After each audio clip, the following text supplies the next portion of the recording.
Liboscoliosis, lumbar spine. Okay, mild liboscoliosis, seen. Okay, right space, spherical scene. Aligners. Ano mo bang nangyayari sa inyo? Ewan ko, bigla na lang ito. Nung February pa ito nag-start. Nagmamassage kasi ako. Nagmamassage din kayo? Okay. Hindi rin siya lalong lumala pag i-continue ko yung pag-relax ko. Kasi kung magkakagawa lang ako ng tatlo, mahirapan akong mag-straight eh. Lalo na pag makatatlo akong kliyente, pagka... Ano yun, per araw, ikaw ba yung per oras ba kayo? Oo. Ay, talagang ano, tatlong kliyente, pagod na pagod kayo. Kasi, tignan mo naman yung likod mo. Di ba yan siya lalong lalala? Lalala po ito. Siyempre, nangangawit kayo eh. Isang oras kayo nakaganon, diin kayo ng diin. Siyempre, tayong mga therapists. Kailangan pag ano po, nung siyempre, matatapos tumiwan. Pagka gising ko, pagka umaga, nahirapan akong tumayo. Kailangan may mga papitan akong bakal. Okay namin maging therapist. Ang problema, yung balakang ni mo, tingnan mo na lang. Gilid. Kitang-kita, no? Doon lang. Sa, paano? Doon. Yan. Likong-liko eh. Ayan o, likong-liko. Oh. Ngayon, yung balakang niya, ito. Yan ang nagkikreate ng kirot-kirot ito. Tingnan mo yung likod mo. Kumikirot siya sa tuwing umaga. Tingnan mo yung likod mo. Bali-bali, ano? Ano kayo nangyari? Liboscoliosis ang tawag nito sa lumbar. Ayan, liboscoliosis. Hindi siya baka maging malala yan, no? Pag i-continue ko, pag yung massage. Okay lang maging therapist. Ang kailangan nyo ng technique. Para hindi kayo bugbog sarado. Kailangan mag-aral kayo ng ano. Kailangan mag-aral kayo, mag-upgrade kayo ng mga like cracking, mga stretching. Pero yung kasi ako galing din ako dyan eh. Galing din ako dyan. Hanggang ngayon. Pero siyempre, yung mga natutunan ko noon, ina-upgrade ko. Kaya iba na yung iba. Kumbaga, nakikita nyo, meron tayong mga implorage. Kunti na lang. Nakikita nyo, may mga hatak. Ngayon, isa rin sa makakapagpapasakit ng balakang mo, nagigain ka kasi ng taba. Lumalaki ka. Bumibigat ka. Siyempre, saan ba ang sasalo ng bigat? Sa balakang, sa tuhod, sa paa, pa ganun. Ang nagpapatayo sa atin is lumbar spine. Ano yung lumbar spine? Sa balakangan. Nakita mo yung spine mo, nakaganon. Diba? Tagilid. Kumbaga yung spine mo, paluktot. Siyempre, once na nagpupuwersa tayo, ngawit na ngawit. Diba? So, pagka gising ko nga sa umaga. Isang oras ka nagaganyan. Tignan mo yung ano namin, Mostly 90 minutes. 90 minutes. Nag-i-extend pa sila, no? Oo. Ang haba. So, tatlong magkakasunod na ng Meron gano'n. pang 2 hours and a half. Sakit sa buong likod nun. Diba? Pero siyempre, ito yung pinili nating profesyon. Kailangan, hanapan mo ng tamang posisyon. Kahit paulit-ulit lang yung ano, kahit paulit-ulit lang yung atake ron. Kahit hindi mo na sobrang diinan. Huwag mo i-hard. Kaya nga, pag may client ka sabihin nila bibigyan ko pa ng Pressure. damo dito sa sakit. Huwag kayo maniniwala ron, ma'am. Katulad yan, ito example nung ganun. Ito example yan. Sabihin mo, ako yung therapist, ako po ang masusunod. Kasi mamamaga po yan pag nasobra. Katulad yan, nagpapa-extend sila ng 2 hours. Niyap. Ako po yung therapist, mas naiintindihan ko po kung anong mga kalalabasan ng ano. Medium lang tayo. Medium lang. O yan, buti. Kailangan nyo matuto ng ibang technique. Kailangan nyo matuto ng ibang technique. Kasi pag nag-focus tayo sa Swedish massage, puro reliefness lang yun.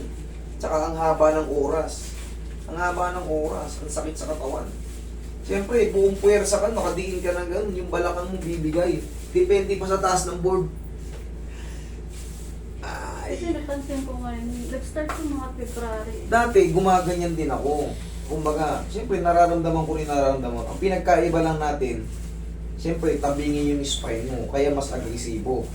Okay? Tapos, kahit pa paano, siyempre, ma'am, kailangan medyo mag-less tayo ng bigat. Mas mabigat tayo, mas hirap yung balakang natin.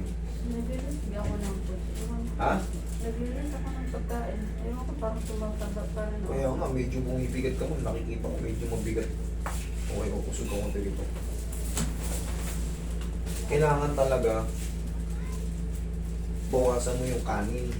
Ha? Bawas ka sa kanin kasi pag habang bumibigat ka, lalo kang masasaktan. Ito mamaya kakayanin na natin yan guys. Pero kumbaga hindi ko may papangako na hindi sasakit yan kasi sa nature ng work mo, ngawitan yun. Tuwing yan, sunod-sunod. Isang ano yun, isang pasyente lang yun. Eh paano kung may kasunod ka agad? Yari tayo. Tayo ka. Yari ka. Kasi pagka magkakasunod, eh ako nga rito, ilang minuto lang oh, pero marami. Bugbog din. Eh sa kanya, isang tao lang yung kinakarat niya, dire-diretso yun. Eh ako kahit paano, nakakapag-break ako. Yan. Pag-aralan mo yung mga ganyan technique, o tihaya ka. Naramdaman mo, may tumutunog. O sige, tihaya ka. Tihaya. Yan. Tapos yun talaga pinakasikreto, kailangan gumaan ka, ha? Okay. Hindi po pwedeng, o tingnan mo, hindi na pantay yung paa mo.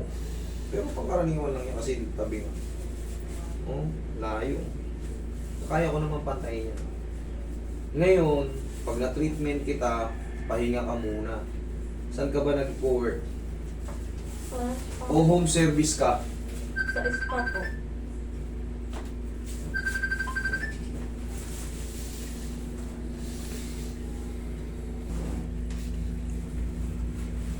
Relax na.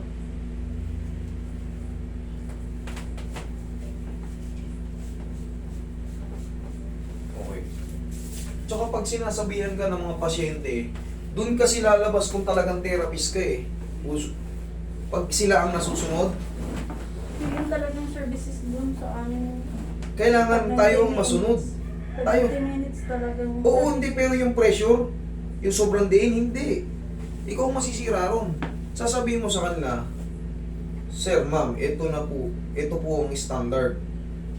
Mas alam ko po ang kalalabasan pag diniinan ko pa to. Baka masaktan ko lang kayo, malamog ko lalo yung muscle nyo. Medium type lang po talaga. Okay, para yung pressure ng bigat. Tsaka hindi po pwedeng sila ang masunod talaga. Maniwala ka sa akin. Kasi kung therapist ka, alam mo yung ginagawa mo, hindi naman therapist yung nagpapadapa sa iyo eh. Ay, yung nagpapahilot eh. Nagpapa-treatment sa iyo eh. Dapa ka. Tayo ang masusunod kasi tayo ang nag-aral dyan. Alam natin yung dapat ano. Hindi pwedeng mga pasyente ang masunod.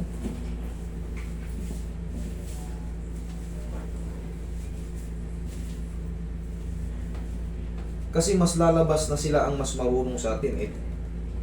Tayo magkocontrol.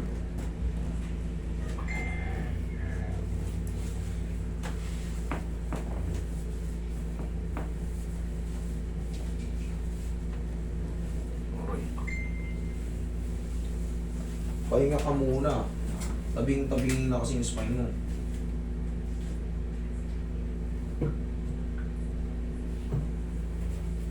Check pala ito na tao mo.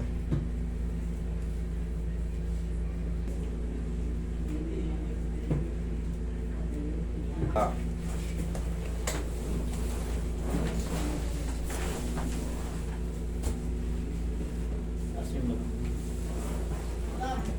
Sa spa ka nagtatrabaho, sabihin mo, total, hindi naman pare-pareho yung ano eh, hindi naman pare-pareho yung pasyente, di ba? Yung mga malapit doon. Kailangan tayo ang masunod sa presyo. Tansyahin mo lang din yung ano, yung nararamdaman mo sa balakang kasi tumatabingi lang, lalala yan. Okay, inhale, exhale.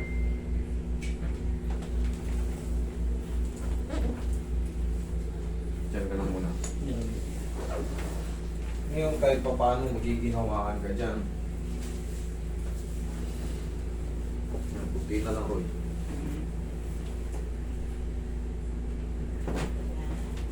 Pero yan, pangkaraniwan yan, mararamdaman mo kasi sa pagdiin. Siyempre, ganito yung puwersa natin, no? Sakit yan. Dati, nung bago-bago ko, eto, mga ganito ko, namamagaya. Yung kutsara lang, nanginginig pa yan nung bago-bago ko. Kasi simula ako lang, no? Grabe, namamagayan kasi napapalaban ako sa Saudi ako, eh yung mga ano, lalaking tao. Malaki nga doon. Ang lalaki ng tao. Ang ginagawa ko, binago ko yung tinuro sa akin ng prof ko, ng mga instructor ko ron. Binago ko. Nilagyan ko ng ano. Ako ang masusunod kasi ako yung therapist.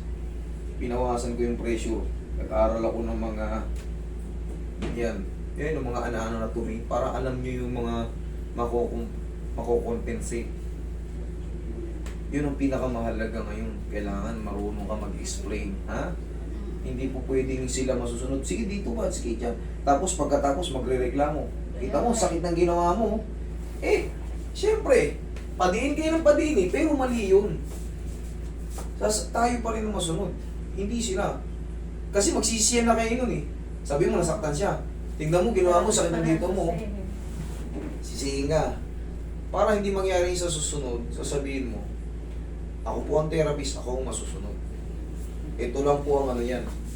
Alam mo yung palalabasan niya. Pag di niya natuto, baka masaktan kayo, magreklamo kayo. Harap ka sa akin. Ano pa? Lakasan mo konti. Yan, kabila. Kabila.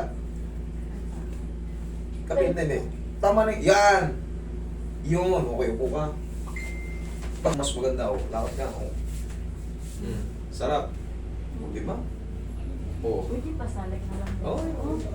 Alam ko, sige, pag-book. Yung ano kasi ako Sige, upo ka na maayos. Upo ka na maayos. Hindi, pag upo ka na maayos. Talagang yan, yung mga yan, bubugsan natin. Ito sabi ko siya, ito na magago. press ako. Kasi wala nang lakas. Parang may naipit na ugat. Relax ka lang. Yan. Kailangan matutunan mo yung mga yan. Mangyayari talaga at mangyayari sa iyo. Sabi ko nga sa'yo, ako nung bago ako, magayan, ganito ko. Ito yung mga ganito ko. Nagsakit. Pinapalaban man ako sa mga construction worker doon sa abroad. 14 sunod-sunod. Isa-isang oras. Malaki ang tao. Lintik ang ano eh, lintik ang sakit. Ano? Ano oras ba? Ano oras ba wish niya? Halo-halo yung kasi. Ano yung pa yung paa ko? Sakit. Pero itong pinili natin po eh. Ha? Full body talaga. Kaya nga eh. Yun, yung kami na pumasok, yung galing pang Pampanga yun, nagpa-massage. Kaso na... Napilay siya.